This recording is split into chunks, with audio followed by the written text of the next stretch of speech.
J.K. Rowling's Harry Potter has dominated mass media since 1997, when the very first book was published. Now, with over 400 million copies of the book sold and 8 blockbuster hits, the franchise has raked in nearly $25 billion. Between the lovable characters and the magical mayhem, it's no wonder why the series was so popular. But what's lesser known is that J.K. Rowling's world was inspired greatly by a rather ordinary one. Throughout Harry Potter, Rowling's characters personify the hatred of our society, from racism to anti-Semitism, in order to express the importance of empathy in the face of adversity. From the very beginning, we know how heinous Harry's nemesis, Lord Voldemort, is. But what makes him so evil? In truth, Voldemort's loneliness and lack of belonging drives his vendetta and results in horrific genocide.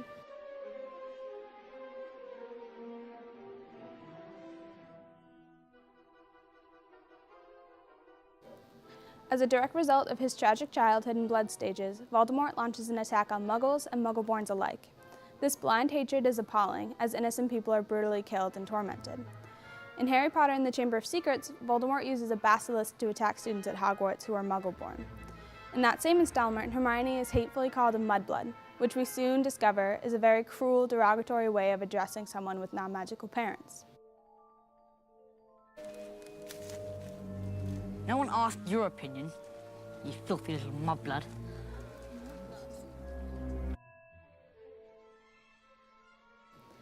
Later in the series, the Golden Trio are captured by Death Eater Bellatrix Lestrange, who carves the word mudblood into Hermione's arm for information. And as despicable as this hate crime is, Hermione is not the only character victimized by this regime. When Voldemort comes into power after the death of Albus Dumbledore, he prohibits the acceptance of Muggle-born students into Hogwarts, which means, like the Jews during the Third Reich or African Americans during the time of Jim Crow, Muggle-borns were segregated and denied access to a proper education.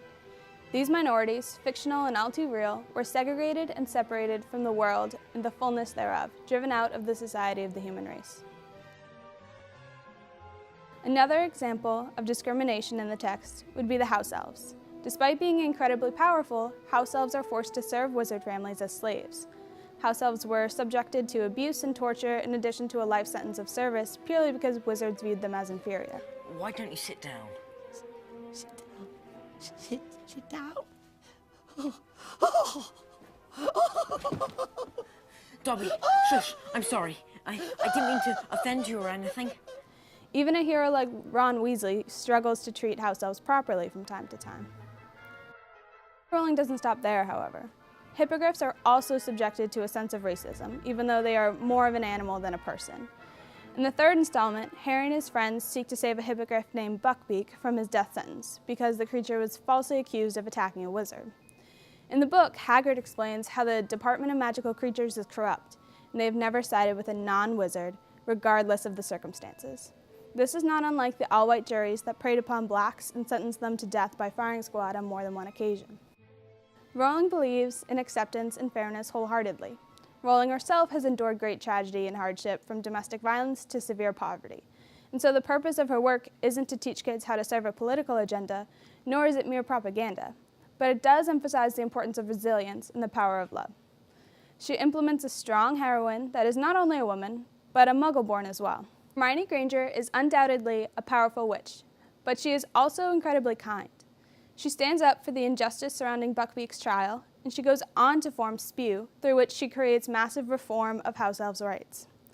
She becomes the Minister of Magic, and she saves the day in every installment of the series with her wit.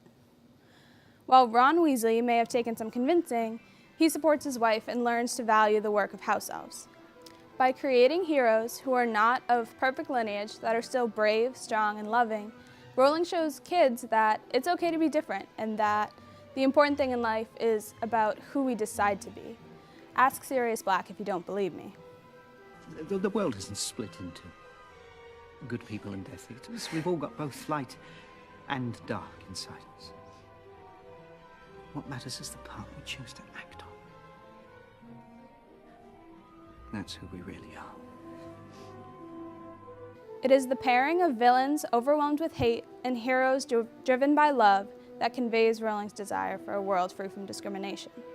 Love saves Harry time and time again. From a mother's sacrifice to the loyalty of a friend, Harry's greatest asset has always been his kindness and adoration for the world around him.